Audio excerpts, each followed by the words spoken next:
implications of COVID-19. They have announced supports, listened to feedback, and then made adjustments to meet the needs of Canadians. The situation is evolving daily, and the cooperation of all involved has made the decision-making process faster than we've ever seen before. In a moment, I'm going to ask each one of our panelists to quickly introduce themselves, and after a brief intro from each one, we'll direct it to a Q&A. When we go to the Q&A, we ask everybody to submit your question under the Submit Question to Moderator option within your Zoom platform.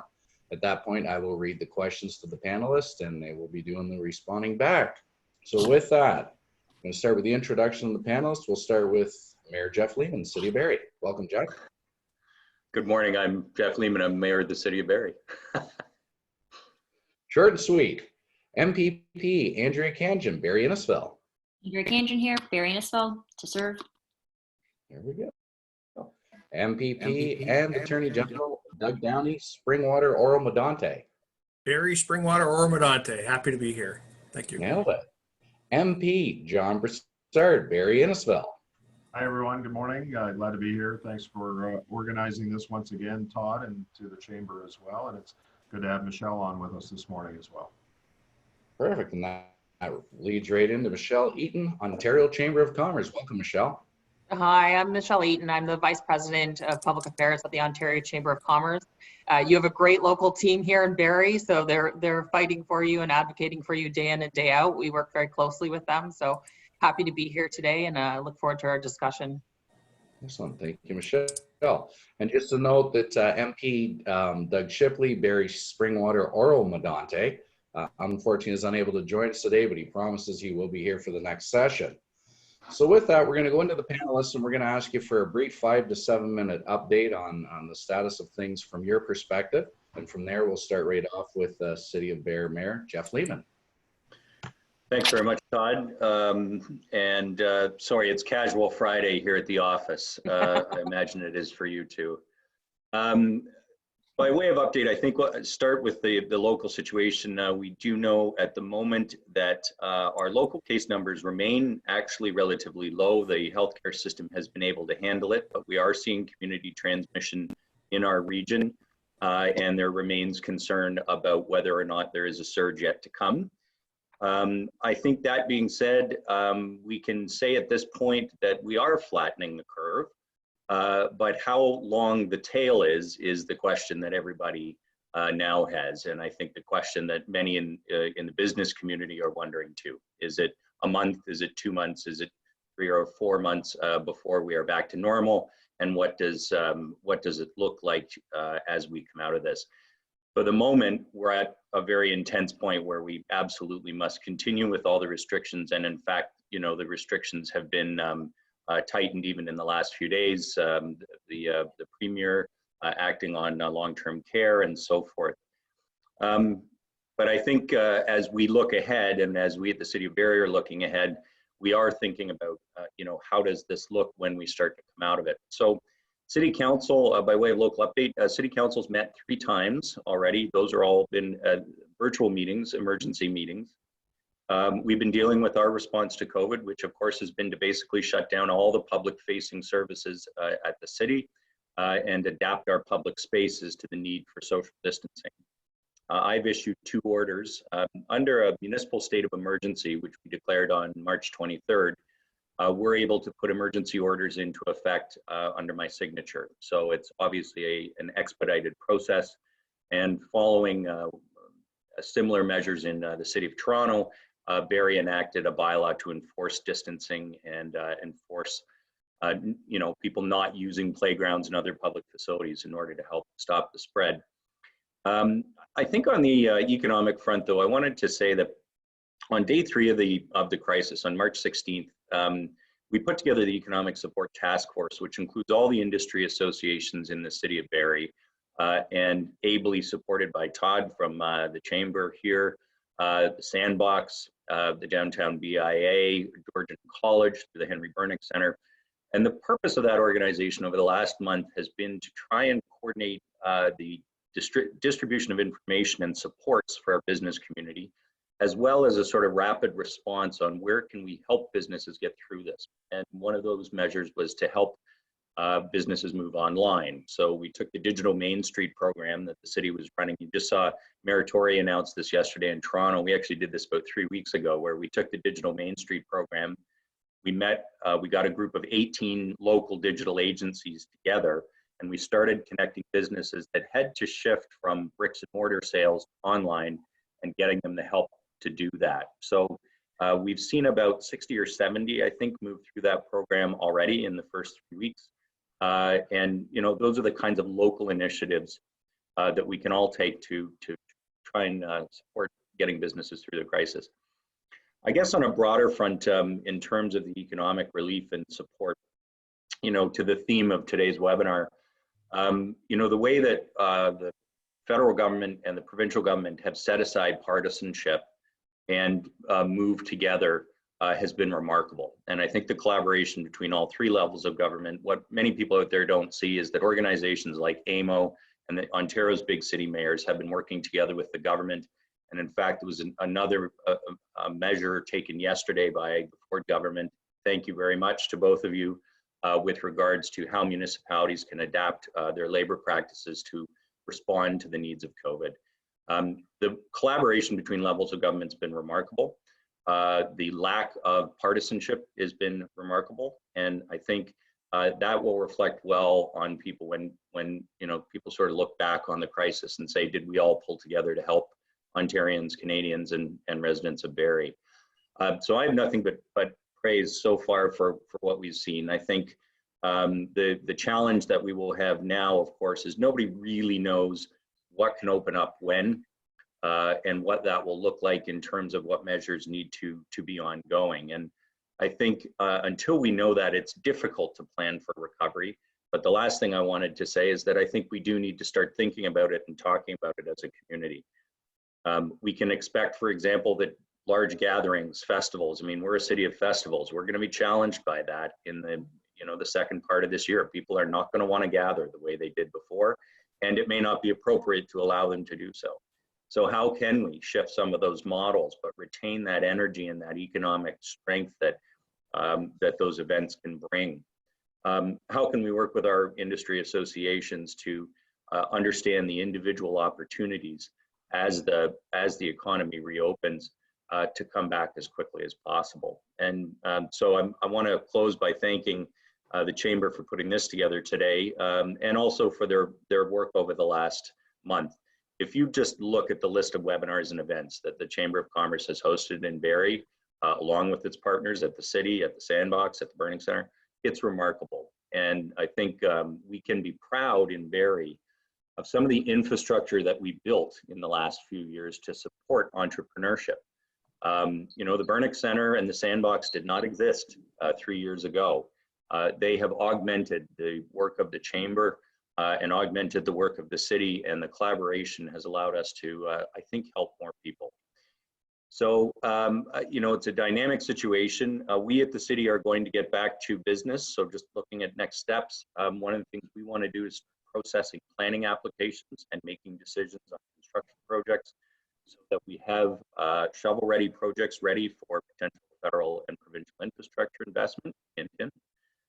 And second, that the planning process can continue so that the construction sector, residential, commercial, industrial, can go gangbusters when we're done, so that there's a pent-up demand. We can continue to process planning applications. It does come with the challenge of public participation, but we think that's possible, and due to the great work that's been done by our minister, Steve Clark, in the Ontario, in the Ford government, we're able to adapt to the new reality and hopefully continue process those applications that support the economy. So council will go back to its regular schedule starting a week from Monday, and watch for more from us on that. Excellent. Thank you, Jeff. Great update. And that's a really good segue right into Andrea. And I'm sure Andrea will touch on this, but the province did announce last week about how we're going to come out of this and how we're going to emerge from it. And Andrea and I were speaking earlier in the week, and Andrea is also going to be setting up a local committee in regards to that. For the economics of our region, to see how we can tie in with the province and sort of lead the charge from our sector here and take that forward to the province. So with that, Andrea, we'll slide right over to you. Great. Well, thank you, Todd, and thank you to the Chamber, everything you've been doing. The Emergency Preparedness Toolkit you prepared at the Chamber level has been exceptional. I've been forwarding to many people. The Sandbox as well, the webinars you've been putting on I've heard a lot of great feedback as well. And, you know, from every level of government, what we're doing, provincially, federally, and municipally, we're really seeing the resiliency of people and the strength of working together. We are all in this together. Updates, I just want to touch upon a few things. First and foremost, as we all know, this is a health pandemic, but it has great economic consequences. And so at the provincial level, being responsible for healthcare, it is a fine balance for us. There's been a tremendous amount of investments made into healthcare before the pandemic, and certainly now when we're in it, ensuring that all the bases are covered so that we can combat this as a health pandemic, and then of course help all the business side of things. So one of the things Doug Downey and I did was we met here with the Chamber right after we had the economic statement, which was a $17 billion package to address COVID-19. And of course, our government put in a lot of contingencies, the largest contingencies we've ever had, just to keep the cash flow going in terms of a province. And that way we have anything we need to do in terms of other measures, we are able to tap into that. As our Premier said, we'll do whatever it takes to combat this virus and help people. But we also have to start turning our minds, and what Todd was referring to is turning our minds to what is the economy and what does our local business community look like after this, and how are we preparing now for that time? So at the provincial level, the government launched an Ontario Jobs and Recovery Committee. And this specific committee involves a lot of ministers whose portfolio is economically driven, infrastructure being one of those buckets. And it's talking, the whole point of that committee is to talk about how do we help stimulate businesses and get them up and going after this? How do we build on that $17 billion package that the province has already developed? And what does that look like for local communities? So here locally, I've been in discussions with Todd and Minister Downey as well, and our federal counterparts as to how do we collaborate at the municipal level, federal, provincial level, to work with our business communities to come up with a strategy locally that we can feed into this Jobs Recovery Committee, and we can get ahead locally. A lot of efforts have been done, but it's not over. Provincially, in terms of business help, I wanted to mention a few things and let Doug MP Downey elaborate on others. But the Ontario Together website, it's been phenomenal, and I understand for some it has been a little frustrating. But the one things I wanted to highlight is the point of the Ontario Together website. There's a few advantages of it. There's a $50 million fund that you can apply to if you are able to retool your business to help make protective equipment. The key things we're looking for is masks, ventilator, shields, and I believe it's gloves. There's other secondary items that we need, like hand sanitizer, but it's not primary right now. It's more tertiary. So look out for that on that website. Any ideas you have in terms of research, there's a research fund. It's primarily in partnership with colleges and universities, but I think locally we have a lot of potential there to potentially partner. And the deadline for that is coming up. It's April 24th. And that's your ideas for any sort of research we could do to help combat this virus. And of course, something that's a little less on the business side, but it's complementary, is our next generation, our young students are learning at home right now. But we are calling on the business community if they have any ideas for remote learning solutions. That's also on the Ontario Together website. And so I just wanted to mention them because I've noticed that they haven't been as broadly broadcast as they could be, but that's a lot of potential for you as a business if you want to retool and you want to help through this this pandemic. It helps you still be able to operate, and financially it keeps you afloat, but it also helps us tremendously on the provincial side. And so those of you who've had submissions put in and you're still waiting, we are trying to get through them. The Premier has said everyone will get a call. Today's Friday, so by Monday. So we are trying to get to individuals as much as we can, and we thank everyone who's already put in submission because it's helped us tremendously on that side of things. But I'll leave the rest to Minister Downey. That's great. Thank you very much, Andrea. Up next, MPP Doug Downey. Welcome, Doug. Yep. Glad to be here. There's so much stuff going on and so many good things happening. I have to say the other panelists, whether, John, my seatmate, Doug Shipley, Jeff, and Andrea, we're all on the phones all the time talking to people, trying to get information on what's happening and how things are affecting people so that we can turn the dial on pieces. And Jeff's absolutely right. We've been really, really good at not being partisan, not saying, that's not my area of responsibility. Everybody's tucking in and trying to find the solutions to problems. So please don't hesitate to highlight specific issues that you're running into. I just want to talk about timelines a little bit. As people know, March 17th was the emergency order provincially when the Premier indicated we were then into an emergency period. And that's good for 14 days. And then after that, the cabinet can do another 14 days. And then after that, the legislature has to. And so we did that on Tuesday. We did another 28 days. But I just wanted to let people know that those are statutory periods of time. It doesn't signal that we're definitely in this space for any particular period of time. It may go longer, we can cut it short. Just depends.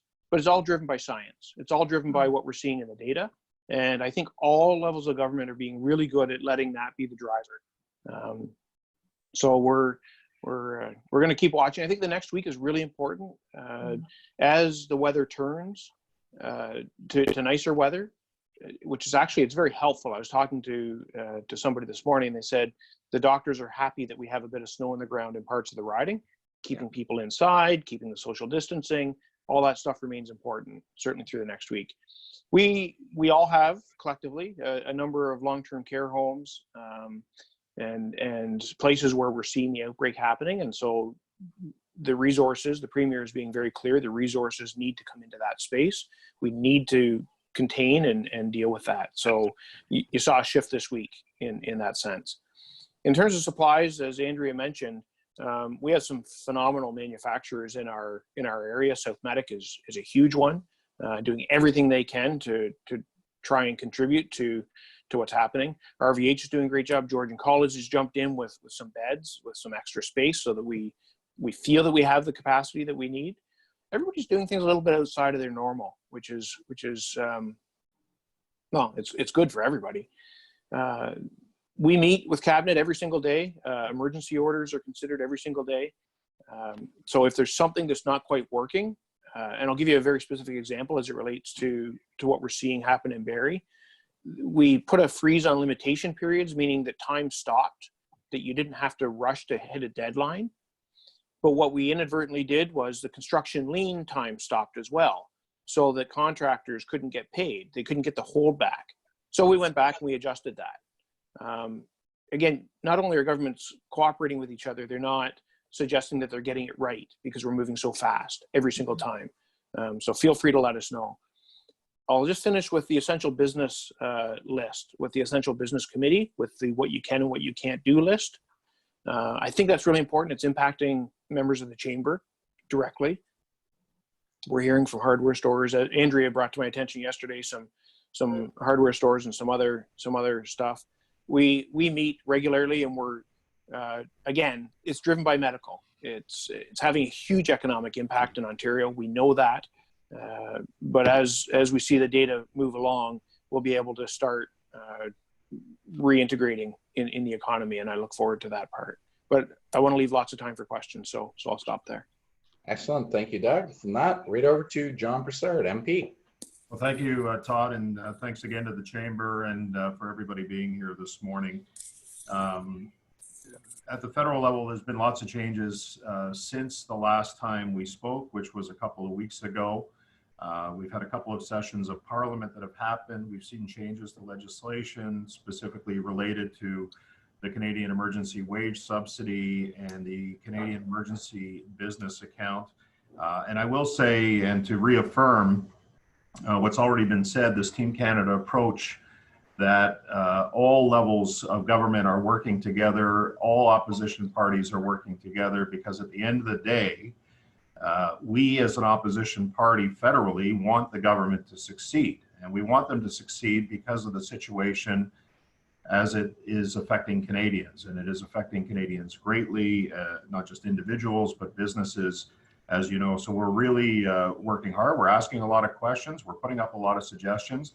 And I really want to compliment as well the work of the Canadian Chamber of Commerce, of course, and the affiliates of the Ontario Chamber, because they have been, I know Perrin Beatty has been a very, very strong advocate on behalf of business, as has the Canadian Federation of Independent Business and Dan Kelly. So it really is that coordinated effort that's seen a lot of the changes that have been very positive for business related to those two issues. But there are still gaps. And I know that there are many people that are calling my offices, sole entrepreneurs, startup innovators who don't qualify for the types of programs that the government has announced. And so I can tell you and I can assure you that we're aware of it, and that I'm sure that the Chamber and the CFIB, I know that they are still advocating on your behalf, as we are as well. And that brings up another important part of this, and that is that Parliament is scheduled to resume on Monday based on the agreement that was reached on March 13th. And we are pushing for a limited parliamentary session, understanding social distancing rules. We've had 2 sessions already, as has the Ontario legislature. So it can be done, but it's important because what it does is it not only holds the government to account on the response to COVID-19, but it also allows the opposition party to influence a lot of the policy decisions that have come as a result of it. And so, again, wanting the best results for Canadians, and we feel that it's important that Parliament be able to sit on next week, starting next week, in a limited capacity with respect to social distancing rules. Now, I will say a couple of things from my end. I know that it has been extremely frustrating from a Service Canada standpoint to get through. Our phone is ringing off the hook from people who have either applied for EI, for the Canada Emergency Response Benefit, the wage subsidy, or the business loans. And I can tell you that, understandably, given the magnitude of the situation, we've had over 6 million people apply for the Canadian Emergency Response Benefit. The level of call volume in Service Canada is significant. And so we are telling people to be patient, to continue to call, but when they do get through, I can tell you that the person on the other end of the line has been very, very helpful as well. So the last thing that I want to say, there's been some changes to the Canada Summer Jobs Program. I have some information on that as we go forward, if there's anybody that has any questions on that. But the economic plan that every one of the panelists has spoke about has become critical. And to that end, even in opposition, we have put together a coronavirus response and recovery committee, where we are going to look at ways and ideas and best practices on how to get out of this in consultation, not just with parliamentarians, but experts across the country, so that we continue to work with the government to ensure that the recovery plan that businesses are looking for, because is there, but the situation is critical. Many of the businesses, as you know, have been shut for the better part of 4 weeks. Very little revenue coming in, if any. We've got mounting federal and provincial and municipal deficits. And so these are the types of things that we need to address as a country in order to ensure that we work our way through this. And so we are working on that, and we will be providing suggestions to the government, and we'll also be challenging them with the ideas that we come up with as well. The other thing that I want to say is with respect to the emergency business account, and I know I've been getting a lot of phone calls from businesses. There has been a tremendous amount of liquidity put into the market. The Bank of Canada Governor Stephen Poloz was at the Finance Committee yesterday to ensure that the banks have liquidity, but the government has also backstopped multi-billions of dollars for the business response benefit, the loan benefit. And so I know that the banks have been getting phone calls from businesses. Some of the banks have been really great to deal with, some have not. just remember that when you're dealing with the banks, that this is Canadian taxpayer dollars that are backstopping these loans to provide businesses with liquidity to get you through this crisis and to help you meet your obligations. And so we are working, I know we are working with the government to make sure that banks are understand you know, the significance of what they've been given from the government and from us as taxpayers to make sure that we help businesses. But I'll stop there, Todd, and if anybody has any specific questions, I'll be glad to answer them as we move forward. Thank you. Great, thank you, John. Up next from the Ontario Chamber of Commerce, Michelle Eaton. Welcome, Michelle. Thank you very much. And thank you everyone who joined the call today. Again, I can't say it enough, you have an excellent local chamber here in Barrie. You're in very good hands with this incredible team, and conversations like today are really important. I think the other panelists for their time and to update you and to respond to questions. We've been doing a similar thing at the Ontario Chamber. We've been hearing from businesses right across the province, and I know this is very stressful time for many of you. We're taking those concerns from the business community and communicating them to all levels of government. So whether it's working with the CCC, the Canadian Chamber of Commerce, or regular touch points with either the province or the federal government, and then individual issues we brought forward, and where there's commonality, we are also writing letters, and there's a number of different calls that the province and the federal government have engaged us on, and then working with municipalities and AMO. It's been said again, but I can't say it enough. It's incredible the level of collaboration and between all the levels of government and engagement with the business community. Rest assured they are hearing you, and they're responding and adapting and delivering and iterating their programs to make sure that they are responding to the needs of the business community. And I think you've heard that from some of the panelists today. It might not be always perfect out of the gate. And some of these programs, I mean, goodness, a lot of them will take months in the making in a typical time frame. So they might not be perfect out of the gate, but we see constantly that, you know, there's changes, adaptations, and I want to thank all the elected officials on this call for your leadership during this crisis. It's incredibly appreciated, and we're hearing that day in and day out from the business community in Ontario. So then at the Chamber, we've engaged governments of all levels with our membership, whether it's, we have a COVID-19 working group where it looks at immediate and long-term issues and potential solutions.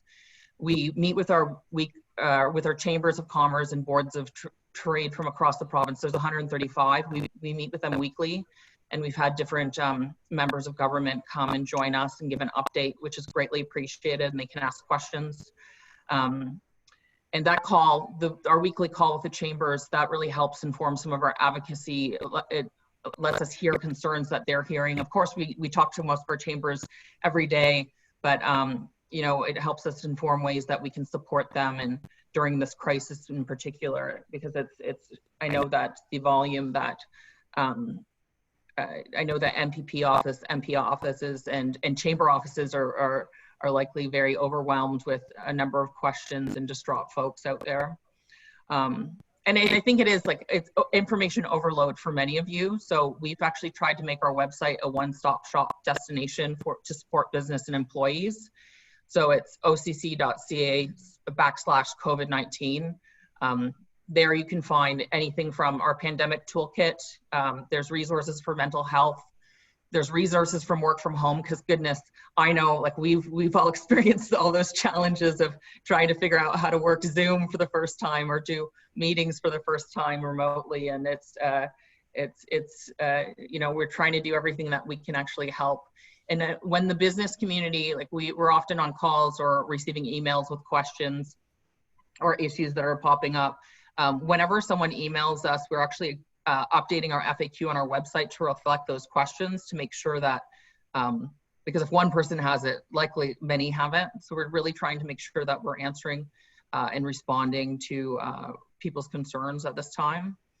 And we've actually, even on our website, made a little portal so that any business from across Ontario can bring their concern forward, so that we can either bring it to the municipality, federal government, or provincial government. So if you do have areas that you want to highlight to us, we review that daily.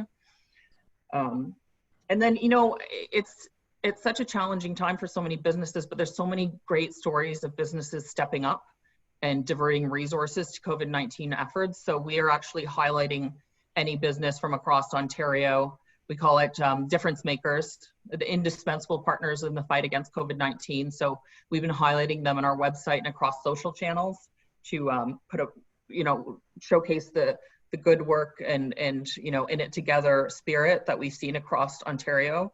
So if you have stories to share, please you can share them with the Barrie Chamber, and we'll put a spotlight on them.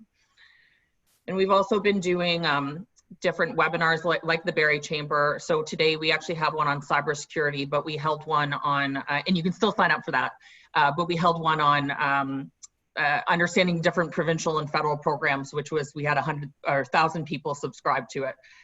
Is wildly popular because, you know, it's information overload.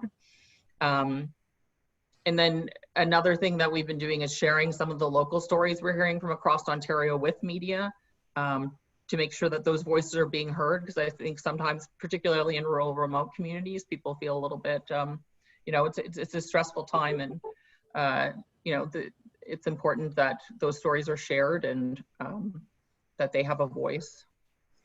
And then I'm more interested in hearing from you all, but I'll end with this. This is a very unprecedented time. Keep bringing your concerns forward. We hear you, and we're fighting for you, and we have wonderful governments of all levels that are listening and trying to support the best they can, and it's terrific. So I'll leave it at that. Thank you. Excellent. Thank you, Michelle. And I'm just sort of smiling here. I'm getting some text here, and kudos to everybody that's here, all the panelists and all the work you're doing. And as I smile, it's because I'm getting a text from a couple of different people from City Hall. And there's some questions here that I've been answering directly and letting people know we'll get back to them. And the staff from City Hall is replying directly to me on a text saying, we've got this covered. We'll send them the reply, you know, just go back to taking care of this, this Zoom webinar. So again, thank you, Jeff, and your staff for the amazing job, and everybody here. I'll remind everybody to go to the, where are we here? We're going to go to the submit question, the moderator part. We do have quite a few here, but for anybody that is online here, go directly to that. You can submit your question. We'll do our best to get to as many as we can before this is through. And on a note there, just before I go to the first question to our panelists, just to make it easier, because I know some people hesitate, should I jump in? Is it someone else's turn? So if you just want to quickly just throw your hand up, and then I'll put you next in queue to answer the question. So with that, I'm going to start with the first one. And John, you sort of segue into this, and there's been a few questions about it. So I'll start off with, the government announced that the summer student program has been extended to 100% of salary, although applications closed at the end of February. The note from the PM's office that was posted online says, we will work with members of parliament to identify organizations that provide essential services in the community and could provide youth jobs, but did not apply for the Canada Summer Jobs Program in 2020. How are these companies chosen, and would it make sense to expand beyond essential services to ensure that all students have jobs?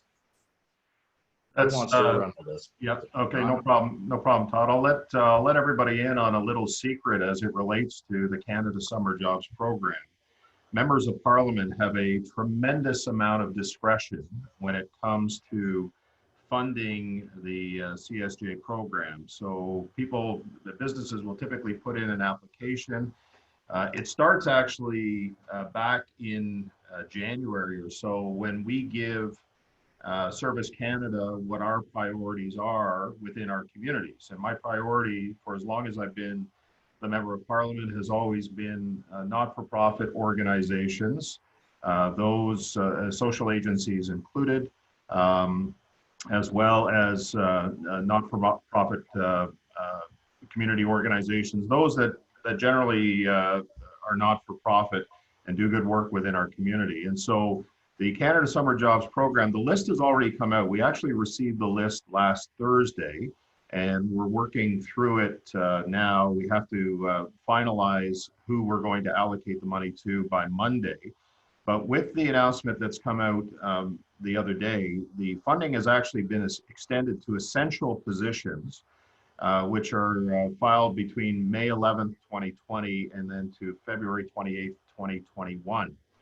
So I would encourage anybody who is looking to apply for a Canada Summer Jobs program to do that.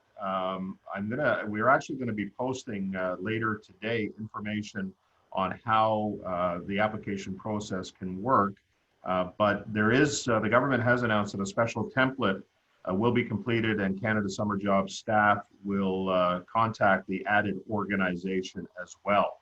So it's not done yet. So the obvious question is, okay, so there are a lot of businesses who applied, who've been approved, but they're not operating at this point. So what do we do with that? And so that's why this focus now is shifting towards essential services. And I use the city of Barrie, for example, because they've always applied for Canada Summer Jobs funding. The town of Innisfil, in my case, has applied. But in those cases, some of those summer students are not going to be hired this year. So how do we look at reallocating that funding to essential services? And I can tell you from my perspective, social agencies will benefit greatly if they hire summer students to work over the summer and over this extended period, Todd. So that's what's happening with the Canada Summer Jobs program. Perfect. Thank you, John. All right, I'm going to slide over to the next one, which probably covers most levels of government. And I know we're getting a similar question to this one from many chamber members. And I also know that our past president, yeah, it'll come to me. You just have one of those moments. Patricia Dent sent this off to our members of parliament and provincial parliament. And then this is somebody else asking a similar question. And like I say, it comes up a lot. So I'm going to go right into it. I have a question in regards to the $40,000 loan that's being offered or wage subsidy. I understand that the requirements have been lowered, but for myself, who started my company last year as part-time with the move to full-time this year with much increased costs for moving into whatever it was, either marketing or equipment required or increased wages to do that. We still don't qualify for any of the small business loans and subsidies because our last year's numbers don't meet any of those benchmarks that have been set.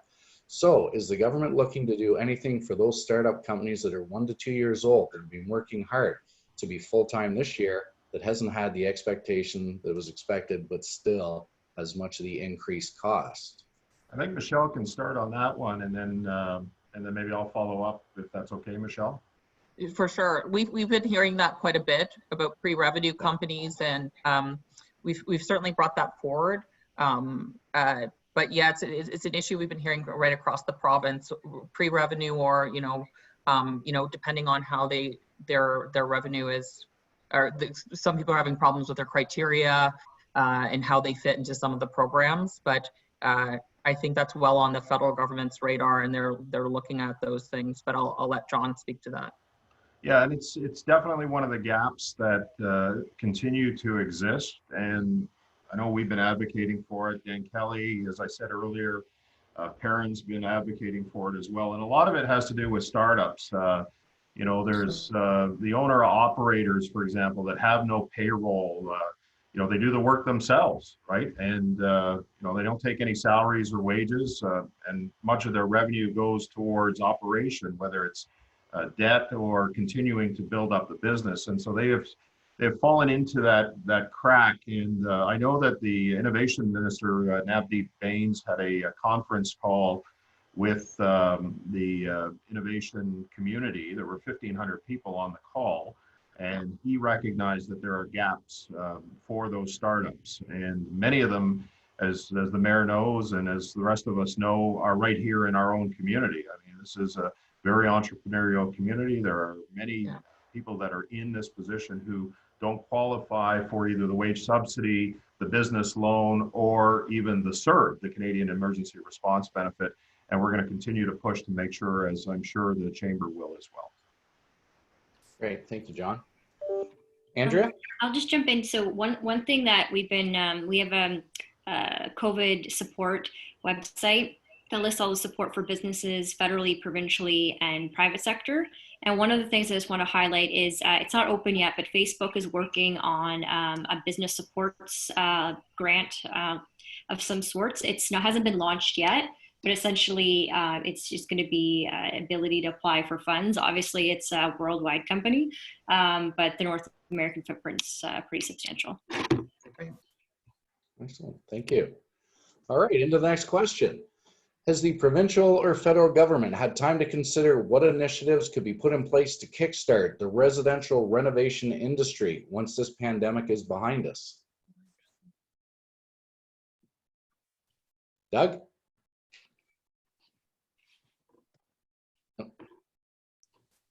Yeah, no, we're leaving on the essential services list that there is still residential renovation that is happening.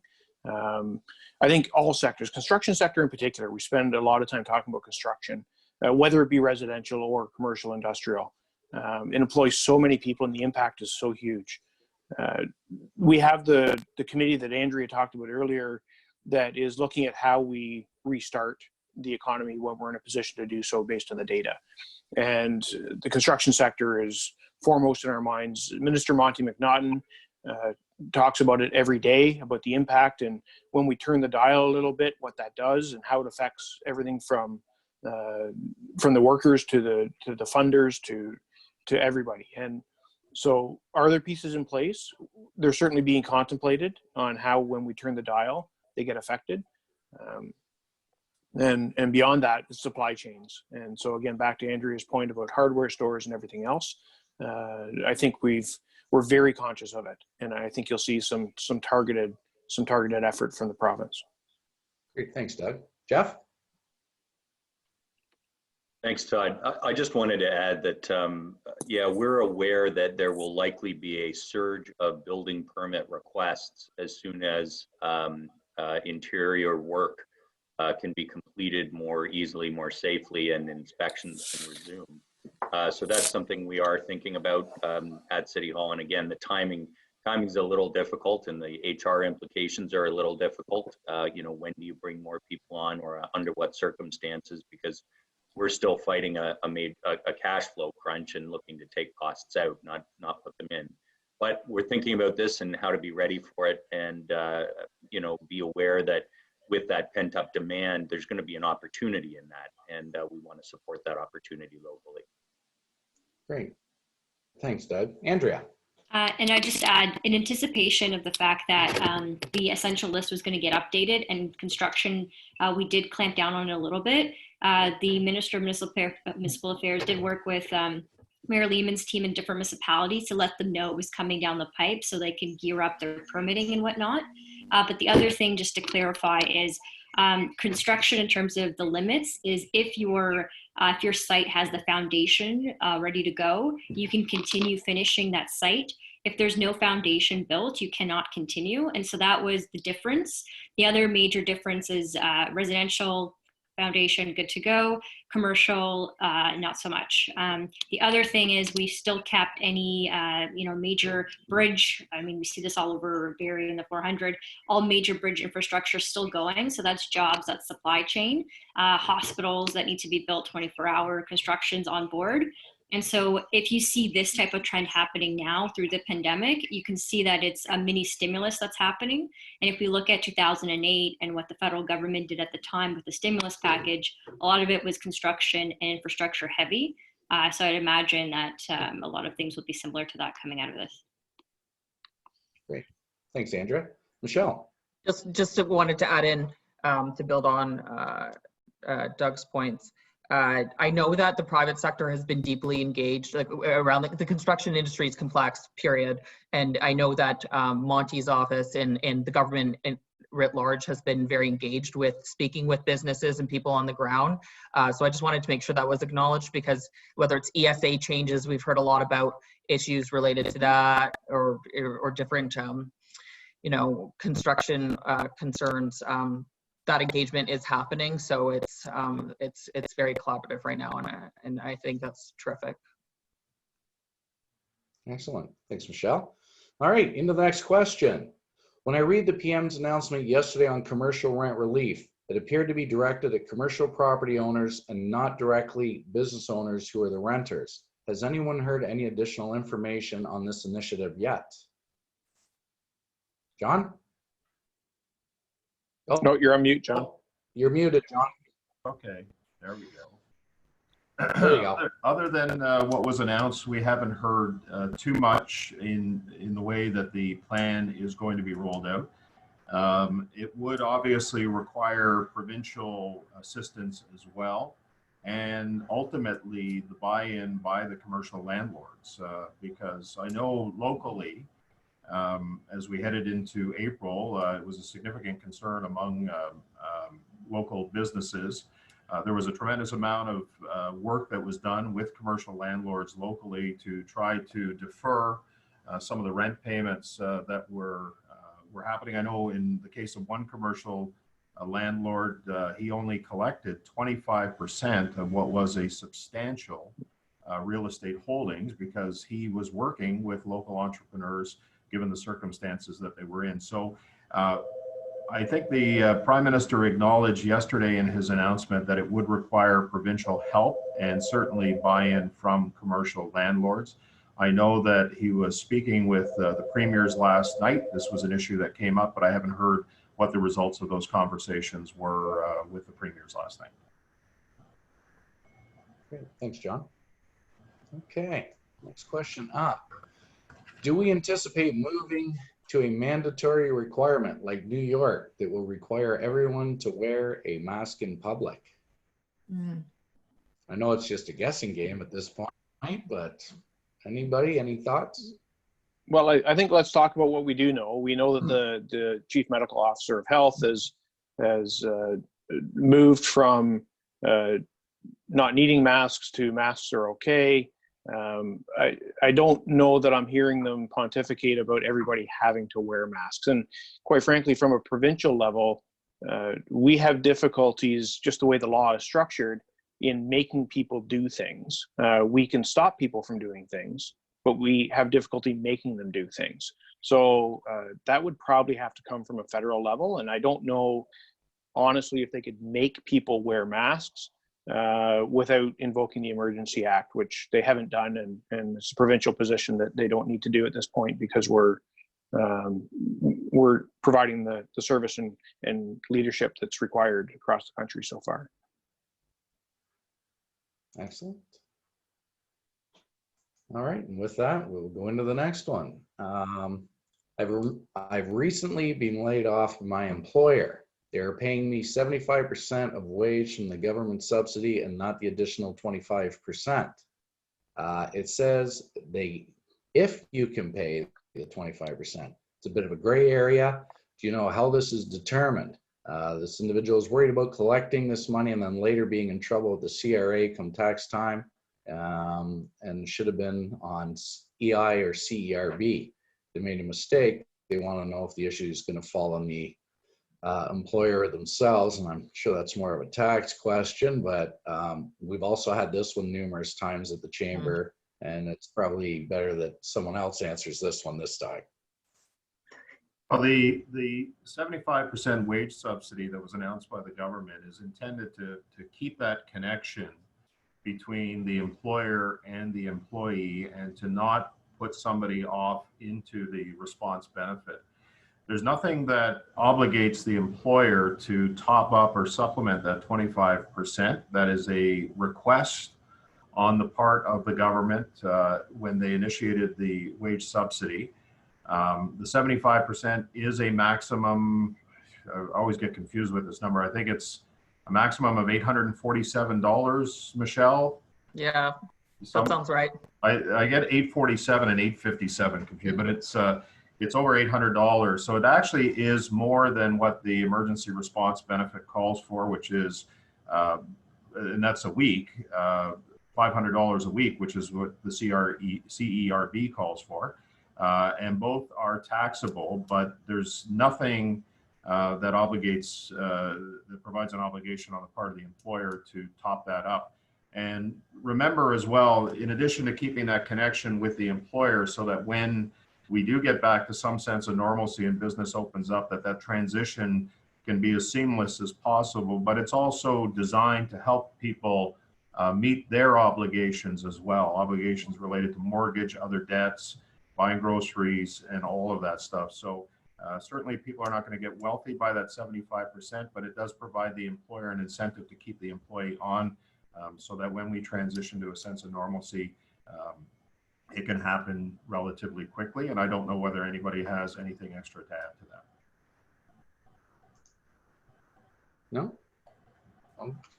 All right. Next question up. In regards to festivals and events, similar to things like Kempenfest, which is great because this is near and dear to my heart, what are the city's thoughts on mass gatherings in the near future? Jeff.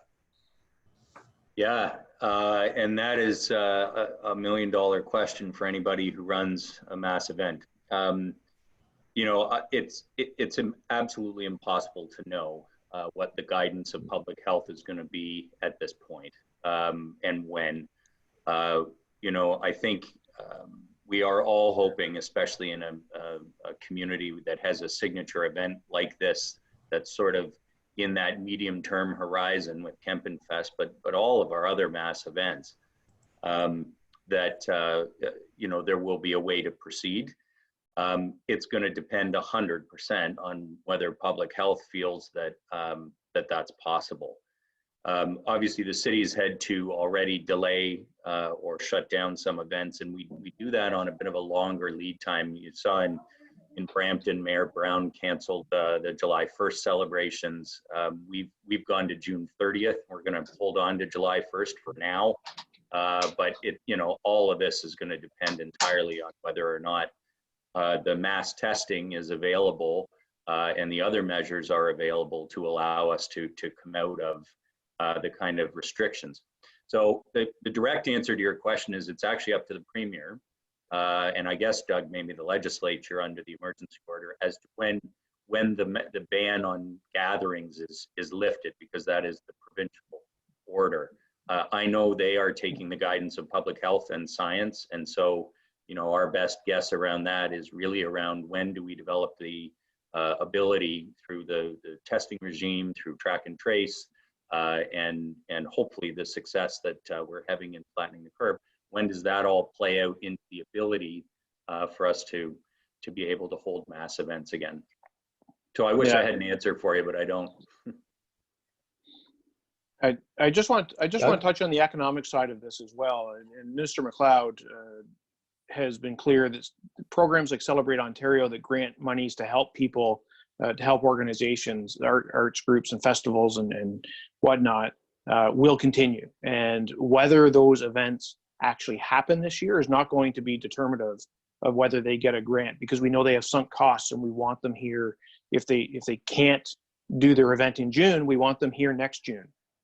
So she's been very clear about supporting that industry.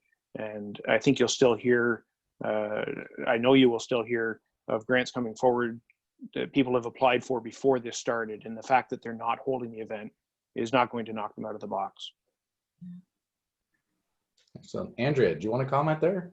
I was going to say what Doug said, but I'll just build on, in terms of coming out of this recovery, tourism and culture plays a huge role in that. We see it in Barrie, the contributions of tourism and culture to our local GDP. But if you juxtapose that to the whole province, that's another area of economic recovery. All right. Michelle. I just wanted to add, because I find during this conversation, and a lot of the conversations I have, people talk about economic response and public health like it's two different things. And our best economic response right now is to make public health a priority. So taking that guidance from our chief medical health officers to flatten the curve, albeit, you know, it's challenging for everyone, but I just wanted to add that into the conversation, because sometimes we like to talk about them as two separate things, but we don't see them as mutually exclusive at this point. Okay, perfect. Thanks, Michelle. So in keeping with our time constraints here, and knowing everybody else here is very busy and needs to move on, I'll go into our last question, and after that I'll go into closing remarks from all the panelists. So into the last question, what are your thoughts on when do we open up and start to get a bit of normalcy again? Will it be tiered? Will certain industries be permitted to open up and then slowly allow others to follow suit? And I know certainly it's a great question. I think it's more of one of those, how do you think it should roll, is probably how that one should roll out. Jeff. Well, Since I probably have the least impact on that decision, I'll go first. I mean, locally, you know, I think we should be watching what the countries around the world that have successfully fought this are doing. So New Zealand, Austria, Norway, there's a couple others. We should also be watching what those that have flopped are doing and have done wrong. And that right now looks like Singapore, Sweden, and to some extent the US. So, you know, the successful reopening, if you look at what Austria is doing, it's small shops first, restaurants with distancing. There is some ability for service companies to start working again because many of them have models that allow for distancing. And it is a very gradual process, but let's back up a step. We're nowhere near that. To be able to not have a second wave, you've got to be able to track and trace the cases that are occurring, because you're not going to wipe it out to zero. If we try and wait for that, it'll be 2021 before we're open again. And to do that, you need mass testing. So, you know, I really support the Premier's concern on the testing levels in Ontario. I mean, these should be much, much, much higher, and they are increasing now. That will be one of the key indicators. So for all those people out there wondering, you know, when do we have the capability of doing this? It's not just watching those case numbers and death numbers drop and be on the right trajectory. That's a key piece. The second thing is our ability to open up and deal with the virus being in our communities.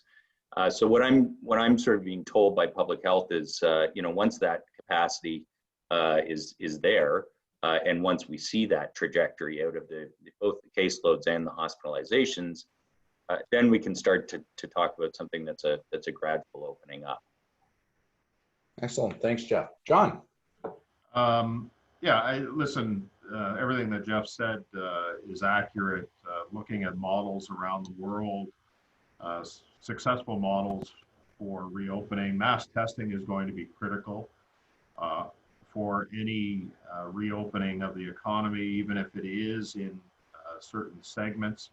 You know, I can tell you, I mean, there is a level of frustration that exists within the community, particularly within the business community. You know, a concern that what we're doing now is not sustainable. And the concern among the business community is, how am I going to survive this? And that's the right concern to have. And this is why government has been initiating many of the programs at all levels. But, you know, the one thing that we have to avoid is the potential for another wave and the impact that that can have. So using those best practices, those models that have been successful around the world is critical. I know that governments are starting to turn their minds to, you know, what recovery looks like.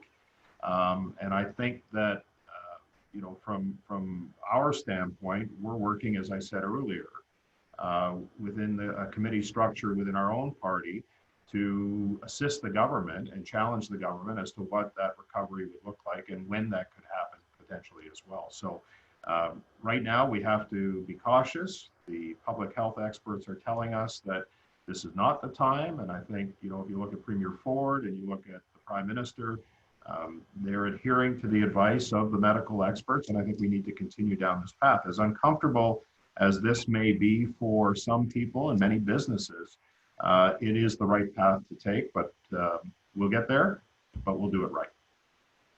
All right. Andrea. Todd, sorry, Andrea, I have to drop off. I have a pre-existing call with some Chief Justices, and I just can't have them wait. Thank you for your time, Doug. We really appreciate it.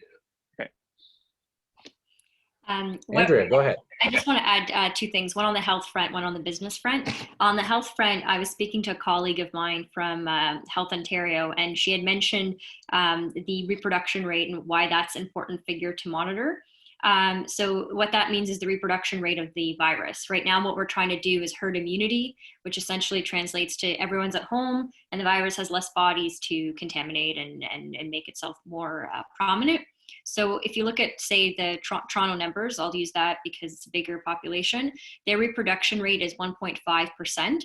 And what we're being told by health experts, I'm certainly not one, is anything below 1% is good. If we can get to, if we can reduce the reproduction rate of this virus, that's a one thing to monitor. I caution looking at the numbers because we're testing more and more every day, and the number keeps growing because we're also testing more. So, someone I was talking to recently was saying, well, if you take the population of Ontario and you divide that by how many people got the virus, your percentage point is 0.55%. So it's not as good of an indicator. But if you kind of keep a hold of your local statistics or provincial statistics and the reproduction rate, that'll probably give us a better sense of where we're headed in terms of recovery and reopening of businesses. And in terms of the business side of it, if you are struggling because of the essential services list and you have ideas of how you would operate, what have you, keep pressing us on that and email us, because it gives us a sense of how this is impacting you too. And even though you're emailing us from a health perspective of you have to be closed, we can also figure out what does that mean economically and what we do to help you there in terms of the gaps. That would be really important to find out. Because we want to obviously, number one is contain the virus. But the other factor is, we talked a lot about this in the United States. We started talking about it in Ontario. And that is, if we do start gradually reopening things, but we don't have a cure, how do we protect people? And is it using an app? So beginning of this town hall, I had mentioned that we have this innovation fund that we're working with colleges and universities on.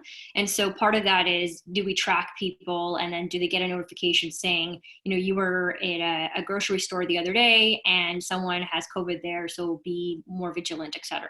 So how do we do that? And if we have that capability and that technology, will it get us closer to some sort of an in-between of opened and closed? Great, thanks, Andrea.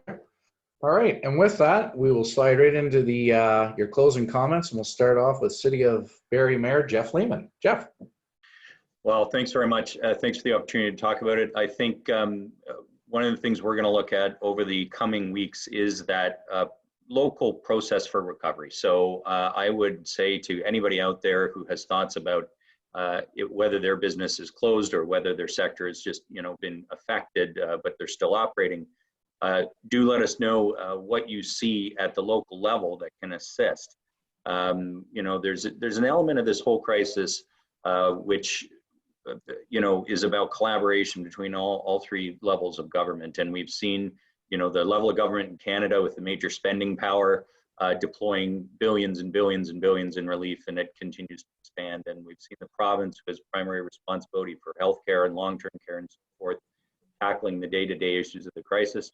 What we do locally is try and manage the delivery of local services and those changes, but we can also organize on the local level. And there have been incredible initiatives, and I would close with that, whether it's the Facebook groups, the online groups that have formed by the thousands to provide PPE, to raise money for charities, to do grocery deliveries and otherwise. I will tell you that one of the things I hope we hold on to after the crisis is this heightened awareness of the needs of vulnerable individuals in our community, and our heightened awareness of the incredible work that people in long-term care and healthcare do. I think we have a collective sense of mission right now, and I hope we can hold on to that as we move forward. Like John said, people are struggling with the restrictions. That struggle is going to continue. It's not easy what we're doing right now.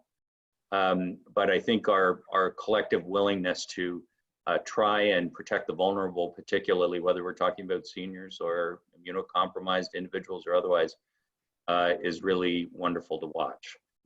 So I'll leave it with that. Thank you again for having me on the call. Great, thank you, Jeff. MP, Barrie Innisfil, Andrea Khanjin. You're muted.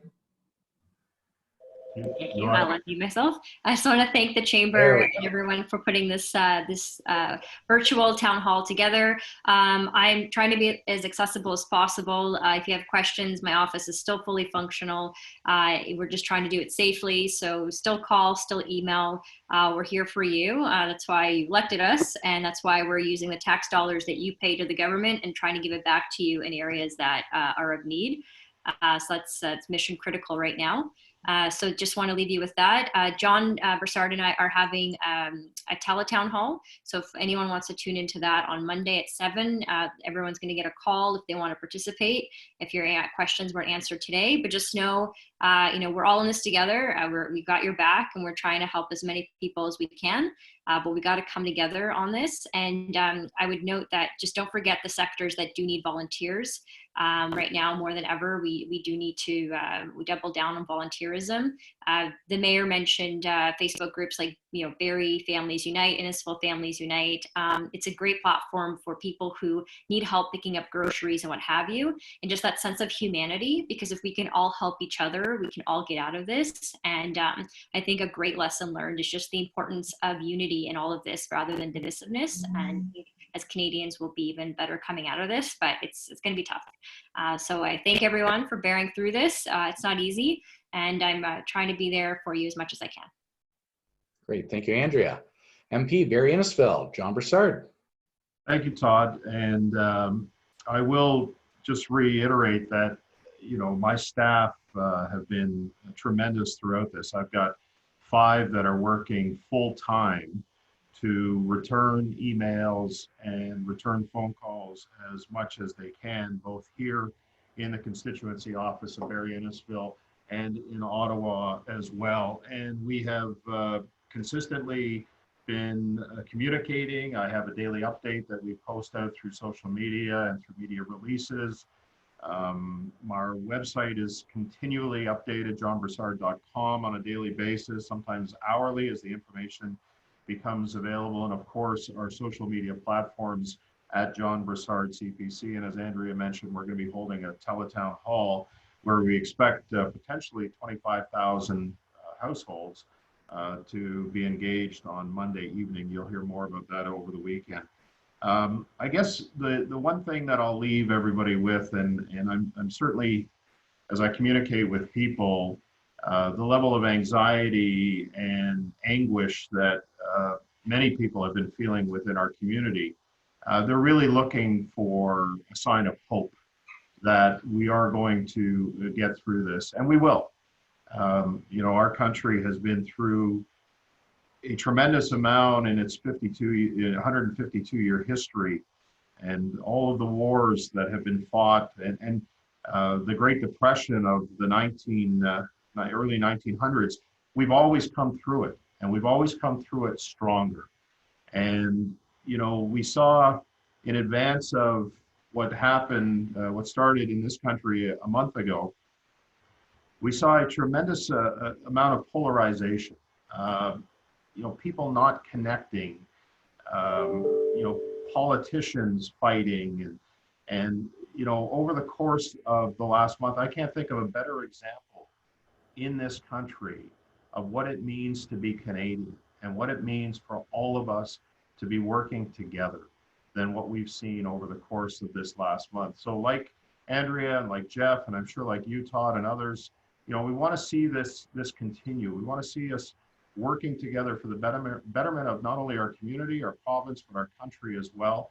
And there is hope, and we will get through this. And I just want to leave everybody with that, and the fact that, you've got to know that we are all working in the best interests of those we serve. And I've had many conversations with faith-based leaders in our community over the course of the last couple of weeks. Many of them have reached out to me just to say, what can we do? And I always say to them, and I always end this conversation with them by saying, pray for our community, pray for our province, pray for our country, and most importantly, pray for our leaders so that we can make decisions in the best interest of those who we serve. And we will get through this. So thanks, Todd, again. Thank you all for being here today, and we'll continue to work hard on your behalf and smart.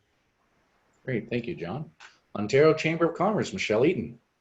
Thank you. Thank you so much for putting this together today, Todd. This is incredible, and thank you to my fellow panelists. We're in the trenches day to day with Ontario business, helping them bring immediate concerns forward, but we're also looking greatly at economic recovery. So keep sharing. And we have a webinar on, I'm going to try to be really brief. We have a webinar on cybersecurity at lunch today. There's still room if you'd like to sign up. And if you're looking for resources, occ.ca/COVID-19, and you can take a look because there's a lot of supports in there that might be helpful for you. Thank you so much again for having me. This is incredible. Great. Thank you, Michelle. Thank you again to all our panelists. Andrea, we will be reaching out to you today from the Chamber. There's some questions here that we need to get answered, and some that we're getting on a regular basis at the Chamber, such things as non-essential landscapers out there, people wanting to open pools and things like that. So we'll take that offline and we'll get those to you, and then we'll post those back on the Chamber site so we can have the answers for our members. And again, panelists, I know how extremely busy you guys are. Thank you for the amazing work you're all doing. It's incredible. And with that, in closing, I'd like to thank you again for joining us and for the work you're doing in your businesses every day. We urge every leader in our community to immediately shift focus to the singular objective of slowing the pace of transmission of this coronavirus.